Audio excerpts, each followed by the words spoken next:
الصلاة والسلام عليك يا رسول الله وعلى آلك وأصحابك يا حبيب الله. الصلاة والسلام عليك يا نبي الله وعلى آلك وأصحابك يا نور الله. السلام علیکم ورحمۃ اللہ وبرکاتہ. دوستو خوش آمدید ہمارے چینل پہ وظیفۃ الاسلام. اور میں آج لایا ہوں آپ کے لیے ایک بہترین وظیفے کا موضوع ہے دکان اور تجارت میں خیر و برکت کے لیے. سورہ یاسین پڑھنے سے دکان اور تجارت میں کیسے خیر و برکت ہوتی ہے.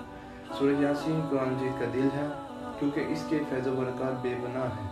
اسے بلا ناگاہ پڑھنے سے اللہ تعالیٰ کی خاص رحمت اور قربت حاصل ہوگا. اس کے فضائل کے بارے میں حضور اکرم صلی اللہ علیہ وسلم نے چند ارشادات دیے ہیں. حضرت انس رضی اللہ تعالی عنہ روایت کرتے ہیں کہ Created with free version for non-commercial use. وسلم نے فرمایا کہ ہر چیز کا ایک دل ہوتا ہے اور قرآن کریم کا دل سورہ یاسین ہے.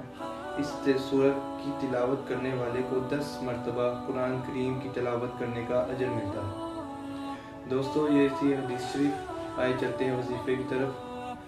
دکان اور تجارت میں خیر و برکت کے لیے سورہ یاسین کی تلاوت بڑی مفید ہے. لہذا جس شخص کی دکان پر خرید و فروخت کم ہوتی ہو یا کام نہ چلتا ہو تو اس شخص کو چاہیے کہ روزانہ دکان کھول کر 3 مرتبہ سورہ یاسین کی تلاوت کرے اور پانی دم کر کے دکان کے چاروں کونوں کی دیواروں پر چھڑکے.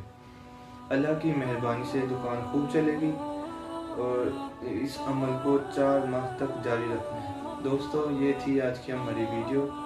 اگر آپ کو اچھی لگی ہو تو ضرور فیڈ بیک دیں اپنے کومنٹس کے ذریعے اور ہمارا چینل ضرور سبسکرائب کریں. آپ سے ملاقات ہوگی اگلی ویڈیو میں.